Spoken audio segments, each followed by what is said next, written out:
ओम शांति। अपने प्यारे बच्चों के लिए ईश्वर का संदेश 10 मार्च 2026। आज की मुरली का टाइटल है, बाबा ने कहा, मीठे बच्चे, सबसे बड़ी बीमारी देह अभिमान की है। इससे ही डाउनफॉल हुआ है, इसलिए अब देही अभिमानी बनो। प्रश्न, तुम बच्चों की कर्मातीत अवस्था कब होगी? उत्तर, जब योग बल से कर्म भोग पर विजय प्राप्त करेंगे, पूरा देही अभिमानी बनेंगे। यह देह अभिमान का ही रोग सबसे बड़ा है, इससे दुनिया पतित हुई है। देही अभिमानी बनो तो वह खुशी, वह नशा रहे, चलन भी सुधरे। गीत, रात की राही थक मत जाना, सुबह की मंजिल दूर नहीं। ओम शांति। राही का अर्थ तो बच्चों ने सुना, और तो कोई समझा नहीं सकते सिवाय तुम ब्रह्मा मुख वंशावली ब्राह्मणों के। तुम जो देवी देवता थे तो मनुष्य, परंतु तुम्हारी सीरत बहुत अच्छी थी। तुम सर्वगुण संपन्न, 16 कला संपूर्ण थे। तुम विश्व के मालिक थे।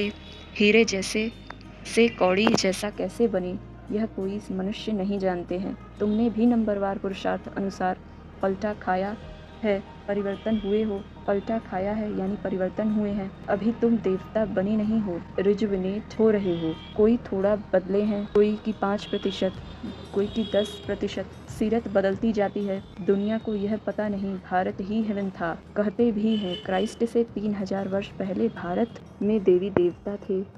उनमें ऐसे गुण थे जो उन्हों को भगवान भगवती कहते थे। अभी तो वह गुण है नहीं। बाप समझाते हैं, हमारे बच्चे जो शूद्र से बदल कर ब्राह्मण बनते हैं, वह भी पूरा देही अभिमानी नहीं बनते हैं, घड़ी घड़ी देह अभिमान में आ जाते हैं। यह है सबसे पुराना रोग जिससे यह हाल हुआ है। देही अभिमानी बनने में बड़ी मेहनत है। जितना देही अभिमानी बनेंगे उतना बाप को याद करेंगे, फिर अथाह खुशी रहनी चाहिए। गाया जाता है, परवाह थी पार ब्रह्म में रहने वाले परमेश्वर की, वह मिल गया उससे 21 जन्म का वर्षा मिलता है। बाकी क्या चाहिए? तुम सिर्फ देही अभिमानी बनो, मामेकम याद करो। तुम जानते हो देह अभिमान के कारण डाउनफॉल होता है। ऐसा हो तब तो बाप आए राइज करने। राइज और फॉल, दिन और रात, ज्ञान सूर्य प्रगटा, अज्ञान अंधेर विनाश। सबसे जास्ती अज्ञान है यह देह अभिमान। आत्मा का तो किसको पता नहीं है। आत्मा सो परमात्मा कह देते हैं, तो कितने पाप आत्मा हो गए हैं, इसलिए डाउनफॉल हुआ है। 84 जन्म लिए हैं, सीढ़ी नीचे उतरते आए हैं। यह खेल बना हुआ है। यह वर्ल्ड की हिस्ट्री ज्योग्राफी तुम बच्चे जानते हो और कोई नहीं जानते। विश्व का डाउनफॉल कैसे हुआ, वे तो समझते हैं कि साइंस से बहुत तरक्की हुई है। यह नहीं समझते कि दुनिया और ही पतित नरक बन गई है। देह अभिमान बहुत है। बाप कहते हैं, अभी तुमको देही अभिमानी बनना है। अच्छे अच्छे महारथी ढेर हैं, ज्ञान बड़ा अच्छा सुनाते हैं, परंतु देह अभिमान पूरा हटा नहीं है। अभी तो कर्मातीत अवस्था किसकी हुई नहीं है। इनके यानी बाबा के ऊपर तो बहुत झंझट है, कितनी फिक्रात रहती है।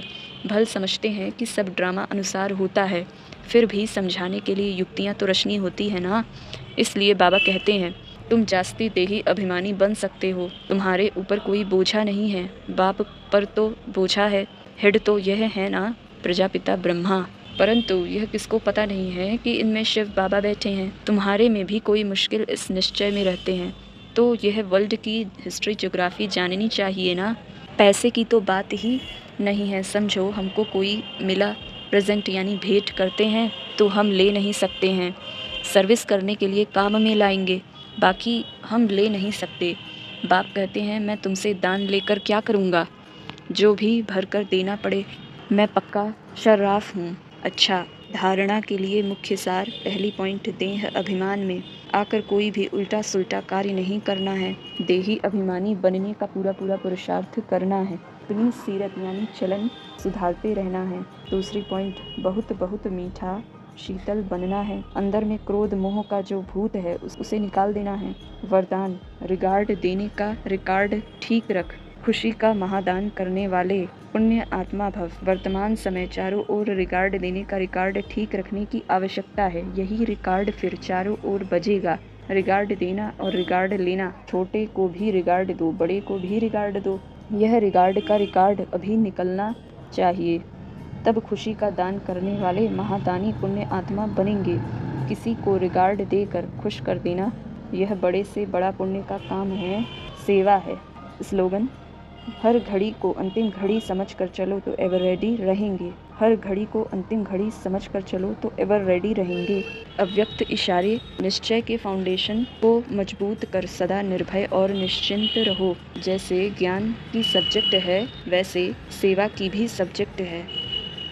जो इसमें फेथफुल निश्चय बुद्धि है, वही नंबर आगे जा सकता है। सुबह से रात तक अपना फिक्स प्रोग्राम, डेली डायरी बनाओ, क्योंकि जिम्मेवार आत्माएं हो, रिवाजी आत्माएं नहीं, विश्व कल्याणकारी आत्माएं हो। तो जो जितना बड़ा आदमी होता है, उसकी दिनचर्या सेट होती है।